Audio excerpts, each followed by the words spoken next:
Hola, corresendas, soy Héctor García Rodicio, científico de profesión, corredor por afición. Aquí te hablo de correr en montaña desde una perspectiva científica. La cuestión de hoy, hacer 2 veces el tiempo del ganador. ¿Es correr o caminar rápido? Venga, sin más dilación, vamos a turrón. Según grabo esto, recientemente un escuchante del programa Ingrávidos de Radio Marca pues dejó un mensaje en el buzón del oyente, así se llama esa sección. Y vino a decir, no exactamente con estas palabras, pero más o menos, vino a decir que si haces, por ejemplo, si haces 34 horas en Camí de Cavalls, que este año se ganó en el lado masculino en 16 horas 46, o no, creo que ese es el récord. Pero bueno, en ese entorno entiendo que se está ganando esa carrera. Si haces 34 horas en una carrera que por redondear se gana en 17, pues vino a decir este escuchante, no estás corriendo. Y dijo, y esto sí es textual, estás de andaina, que supongo que es otra manera de llamar a las marchas de montaña. O sea, si haces en una carrera de larga distancia, si haces el doble del tiempo ganador, no estás corriendo, estás haciendo marcha de montaña. Y por tanto, claro, eso no te autoriza para hablar, por ejemplo, sobre cosas que tengan que ver con la mejora del rendimiento. En este caso particular, este escuchante hablaba de que no puedes aseverar o no puedes afirmar o no te puedes pronunciar sobre si 100 gramos más o 100 gramos menos en las zapatillas son o no relevantes, porque tú no estás compitiendo, tú no estás rindiendo. O sea, ¿qué más te da si vas a ir de marcha de montaña? Viene a decir este escuchante. ¿Qué más te da llevar 100 gramos más o menos en las zapatillas? Ahora, si vas a competir, sí, por seguir con el ejemplo, en Camí de Cavalls vas a hacer 17 horas, ahí sí son determinantes pues esos más o menos gramos en las zapatillas, o podríamos llevárnoslo a ingesta de gramos de carbohidrato hora, o el uso o no de bastones. Bueno, ya digo, cosas que tengan que ver con el alto rendimiento, vamos a decir, pues solo puedes pronunciarte al respecto o puedes dar una opinión, digamos, autorizada si sabes el efecto que tienen esos dispositivos o esas estrategias sobre el alto rendimiento. Bueno, entonces, la cuestión más allá de esta carrera concreta o más allá de las implicaciones de los gramos en las zapatillas, supongo que la pregunta en general sería ¿qué es y qué no correr por montaña? O expresado en otros términos, si haces 2 veces o 2,5 veces o 3 veces incluso, que lo vamos a ver luego, el tiempo ganador, vamos a llamarlo así, el tiempo ganador, que bueno, en realidad se traduce el tiempo con el que gana el hombre, que claro, es el más rápido. O sea, el hombre élite es más rápido que la mujer élite. Entonces vamos a llamarlo el tiempo ganador. El menor tiempo que se puede hacer en la carrera X, si haces 2 veces ese tiempo o incluso 3 veces ese tiempo, ¿puedes decir que has corrido esa carrera? O quizás deberías decir, he hecho una marcha de montaña, o he caminado a ritmo vivo, o he caminado rápido. ¿Qué sentido tiene esta pregunta? ¿Por qué plantearnos esta pregunta? Por supuesto, no es que yo quiera, ni estoy seguro este escuchante u otras personas que puedan compartir esa opinión, no es prohibir al, vamos a llamarlo, corredor lento, con perdón, o no es prohibir que afrontes carreras de montaña modo trekking. No es prohibir esto. No es tampoco impedir que las organizaciones de carrera quieran colgar el completo, o sea, vender todos los dorsales, porque para vender todos los dorsales, lógicamente, tendrás que permitir que haya gente que afronte la carrera en modo trekking. Ni queremos imponer cómo se ha de correr una carrera o cómo se ha de completar o afrontar una carrera, ni a participantes ni a organizaciones. No es el sentido de este episodio o de esta cuestión que abordamos hoy, pero quizás sí separar, correr, competir de hacer una marcha de montaña, un trekking, quizás sí llamar a las cosas por su nombre. Y no hay nada de malo, no hay nada de malo. Y tampoco implica que hacer la carrera modo trekking no conlleve gran esfuerzo, que también lo va a conllevar. Pero bueno, es un esfuerzo distinto.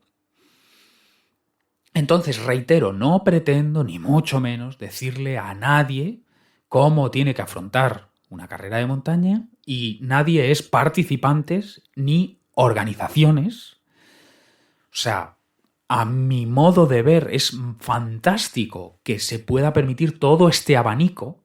O sea, el que va a hacer top 10 o quienes van a hacer top 10 en su categoría o en absoluto, quienes van a hacer un tiempo que les parece razonablemente bueno para su nivel de rendimiento y quienes simplemente quieren completar, o sea, quienes quieren competir contra otros, contra rivales, contra sí mismos, quienes quieren completar, a mi modo de ver es fantástico que todas las opciones sean posibles. También esto es bueno para las organizaciones porque pueden vender los dorsales porque tienen todo ese abanico de demanda, pero, como decía, quizá si aclaramos esta cuestión podemos empezar a llamar las cosas por su nombre. Entonces, decir, he corrido una carrera de montaña, un ultra de montaña, si quieres, o he completado un recorrido ultra de montaña. Bueno, pues lo cierto es que ya abordamos, aunque con otro enfoque, esta misma cuestión, ¿no? Y hablamos en su momento de si podría ser menos lesiva la larga distancia que la corta distancia. Claro, en el fondo lo que estábamos separando es esto, es modos de afrontar la carrera, si la vas a completar o la vas a competir. O sea, que no es tanto, como se suele decir, no es la bala, es lo que mata no es la bala, es la velocidad. Pues eso, que no es la distancia, sino cómo abordas o cómo afrontas la distancia. O sea, si vas a competir, pues sí que puede ser lesivo, porque llevas el cuerpo al límite, tanto en entrenamiento como en competición. Si solo vas a completar, pues ya ahí, la distancia es menos relevante porque, claro, si vas caminando rápido y si para preparar una carrera que afrontarás caminando rápido, pues lógicamente tu entrenamiento será caminar rápido. Pues eso, la velocidad y no la bala es lo que mata. Bueno, en su momento abordamos esa cuestión, la retomamos, pero ahora para darle un enfoque algo distinto, porque está entre comillas de actualidad, al menos según grabo esto, y bueno, vamos a intentar ser más concisos que entonces, y como entonces también vamos a apoyarnos en datos para sostener que hay una diferencia entre eso, competir si queréis y completar o correr, caminar rápido los trails o las carreras de montaña. Y nos vamos a apoyar, como en su momento, en algunos análisis que hizo Frédéric Sabater, que es doctor en ciencias de la actividad física y el deporte, es entrenador en la empresa CTS, donde también está Jason Koop, amigo de la casa. Vamos a apoyarnos también en estudios, sobre todo, aunque no los firme en primer lugar, pero aparece en un lugar u otro entre los autores, pues de Guillaume Millet, que también hemos hablado más de una vez de él, que es catedrático en fisiología, que él mismo ha corrido UTMB varias veces, ha asesorado a Salomon en alguna ocasión, la marca Salomon, y ha hecho un montón de estudios, podríamos decir, es el investigador del UTMB, porque ha hecho un montón de estudios sobre fatiga, pues haciendo, digamos, tests de laboratorio a participantes en las carreras de las distintas distancias de Chamonix, pues tests de laboratorio antes y después. Luego lo veremos con algo de detalle, pero bueno, ha hecho un montón de estudios de esto, en OCC, en CCC, en UTMB 100 millas, o bueno, digamos, toda esta familia de carreras por los Alpes franceses, vamos a decir, pues también Tour de Jans, bueno, en este caso es el Valle de Aosta.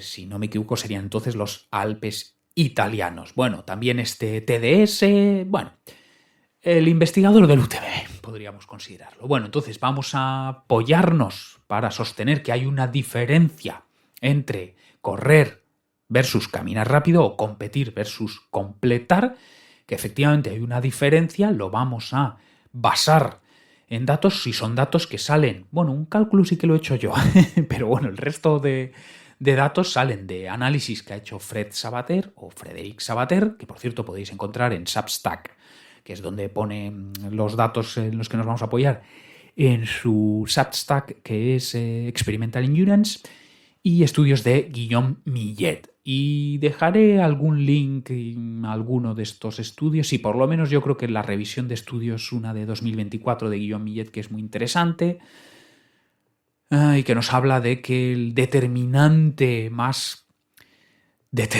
valga la redundancia, más importante, si queréis, en ultradistancia es la destrucción muscular. Bueno, en fin, vamos a plantear los datos y vamos a tratar de entenderlos para concluir que efectivamente hay dos maneras de afrontar una carrera de montaña, y entonces dejaremos en el aire esa cuestión de si es lo mismo o no correr que caminar rápido, y entonces, si no es lo mismo, si deberíamos llamar a cada cosa por su nombre. Vamos con los datos. Salgan de algunos cálculos que hizo Fred Sabater, salgan de unos poquitos cálculos que hice yo también, o salgan de los estudios de Guillaume Millet, pero vamos a los datos. Son 3 hallazgos. Primer hallazgo, de más o menos 1800, por redondear, finishers en UTMB 2024, más de 2/3, o sea, en torno al 70% por redondear, hacen entre 37 y 47 horas, sabiendo que, por redondear, el tiempo ganador es 20 horas. 37 sería más o menos 1,5 veces el tiempo ganador, 47 sería algo más de 2 veces el tiempo ganador. ¿Qué es hacer 37 horas? Pues es ir a 3,5 km por hora, es decir, ritmo promedio de 13 minutos el kilómetro, es decir, hacer una maratón, por ejemplo, Cega Maiz Corri, en 9 horas. ¿Qué es hacer 47 horas? Pues eso, algo más de 2 veces el tiempo ganador. Eso supone ir a 4,5 km por hora, es decir, 17 minutos el kilómetro en promedio, es decir, hacer una maratón en 12 horas. Entonces tenemos que más de 2/3, por redondear 70%, hacen entre 37 y 47 horas, que por redondear es 2 veces el tiempo ganador de 20 horas, lo que supone ir a 13 minutos o hasta 17 minutos el kilómetro, lo que se traduce en hacer una maratón, por ejemplo, en 9 horas o en 12 horas. Muy parecido. Seguimos con el primer hallazgo, que es esto de que buena parte de finishers hacen en torno a 2 veces el tiempo ganador. Otro hallazgo, pero en este primer punto, ahora referido a OCC 2024. Pues en este caso el tiempo ganador fue de unas 5 horas, también por redondear, y de nuevo en torno a 2/3, más de 2/3, 67% de finishers hicieron entre 10 y 15 horas. O sea, 10 sería 2 veces el tiempo ganador, 15 horas sería 3 veces el tiempo ganador. Esto se traduce en ir a 5,7 km por hora, es decir, ritmo promedio de 10 minutos 30 el kilómetro, es decir, hacer una maratón en 7 horas. Eso cuando acabas en 10, cuando acabas en 15, eso es 3,8 km por hora, es decir, 16 minutos el kilómetro en promedio, es decir, hacer una maratón en 11 horas. Vale, primer hallazgo. Más de 2/3 de finishers hacen más de 2 veces o en torno a 2 veces el tiempo ganador. Segundo hallazgo, correr más distancia, por ejemplo, incluso el Tour de Jans, que son 330 kilómetros, no siempre resulta en mayor fatiga que correr, por ejemplo, 50 kilómetros. Hay un buen puñado de estudios, en torno a una docena, en donde se analiza fatiga resultante de la carrera para carreras de distintas distancias. ¿Cómo se mide la fatiga? Pues puede ser que yo te haya medido lo que se llama máxima contracción voluntaria, MVC, máxima contracción voluntaria. Básicamente te llevo al laboratorio a hacer un ejercicio de fuerza y con instrumental específico, pues puedo medir cuánta fuerza estás ejerciendo sobre el aparato que sea. Pues por ejemplo podría ser una sentadilla isométrica, o sea que tú empujas para arriba la barra en sentadilla trasera, aunque la barra no se mueve, y ahí hay un sensor que calcula cuánta fuerza estás aplicando. O me da igual, una prensa de piernas, lo mismo, no se mueve, isométrica, ¿no? Tú estás apretando con los pies, pero bueno, estás haciendo fuerza de cuádriceps y se mide eso, cuánta fuerza estás ejerciendo. Y eso se mira antes y después de la carrera. Eso, por ejemplo, nos daría una medida de fatiga, porque si no puedes alcanzar tus valores frescos de máxima contracción voluntaria, pues ahí tendríamos una medida, si calculamos el delta, es decir, el porcentaje de deterioro, pues tendríamos una medida de fatiga. Otra manera podría ser, te pongo a correr en cinta, llano, inclinado, me da igual, pues a distintas velocidades, y puedo ver cuánto coste energético te supone correr a distintas velocidades, por ejemplo, en consumo de oxígeno. Cuanto más oxígeno necesitas, pues más te está costando desplazarte a esa velocidad. Eso es economía de carrera. Entonces podría yo tener corriendo por resumir, en llano a 4,30 al kilómetro, pues podría tener una economía de carrera X, y después de carrera, si me he exprimido en carrera, pues estaré cansado y llevar ese mismo ritmo de 4,30 me va a costar más. Entonces habría también ahí un declive, un deterioro, un delta en la economía de carrera. Bueno, pues con estudios de este tipo, de mirar antes y después cuán fuerte estás, por decirlo resumidamente, o en una palabra, pues no hay clara relación entre la distancia de carrera y la pérdida de fuerza, por decirlo en una palabra. Claro, si compites la distancia, o sea, si tú te esfuerzas a tope, pues lo lógico sería que a mayor distancia, mayor desgaste, mayor deterioro, mayor fatiga. ¿Cómo puede ser que yo acabe menos fatigado de un Tour de Llans 330 kilómetros que de una MCC, esta distancia del entorno del maratón que también se corre en UTMB Chamonix? ¿Cómo puede ser que después de 330 versus 45 kilómetros yo esté menos destruido, menos fatigado? Claro, pues seguramente porque he ido al tran-tran, porque he ido de marcha más que corriendo. Bueno, vale, y tercer punto, tercer hallazgo, se sabe también por estudios que la masa popular, buena parte de la masa popular, altera longitud de zancada en bajadas, acorta longitud de zancadas, también lleva ritmos que no contrastan con los de subida y los de llano. ¿Qué quiero decir aquí? Hay estudios que han comparado la velocidad que llevas subiendo, llaneando, bajando, y se ve que quienes hacen buenos tiempos en meta demuestran gran contraste. Pues lógicamente no pueden correr cuesta arriba tan rápido como lo hacen cuesta abajo, y cuesta abajo se tiran a tumba abierta, se tiran a lo loco. Y de ahí que aparezca o emerja ese contraste entre subir y bajar. Pero en la cola del pelotón no se observa ese contraste. ¿Esto qué sugiere? Que suben igual que bajan, o que bajan igual que suben. O sea, que no están aprovechando la bajada para tirarse a lo loco. También eso, se ve que llevan una zancada muy corta. Seguramente esto de zancada corta al bajar, esto de no tirarse a lo loco, es para conservar las piernas, porque claro, la fase excéntrica es muy destructiva. Bueno, también se sabe que en distancia ultra, pues el uso de bastones y el uso de zapatillas con mucho cushioning, o sea, con mucha amortiguación, pues es la opción líder o la opción estrella, o sea, la opción masiva, o sea, muy altos porcentajes, mayoritariamente la masa popular opta por bastones, opta por gran amortiguación, pese a que esto supone un deterioro en la economía de carrera, porque claro, por la mayor implicación muscular del uso de bastones, porque está trabajando cuerpo superior, cuerpo inferior, pues el coste energético es mayor.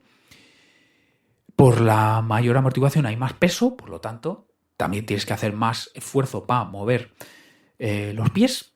Entonces todo esto va a derivar en mayor coste energético, pero de nuevo mayor protección, porque si repartes el esfuerzo en subidas entre cuerpo superior e inferior, también se sabe que ejercemos menos fuerza, menos impacto sobre las piernas, con lo cual protegeríamos esa musculatura y también pasa así con amortiguación extra.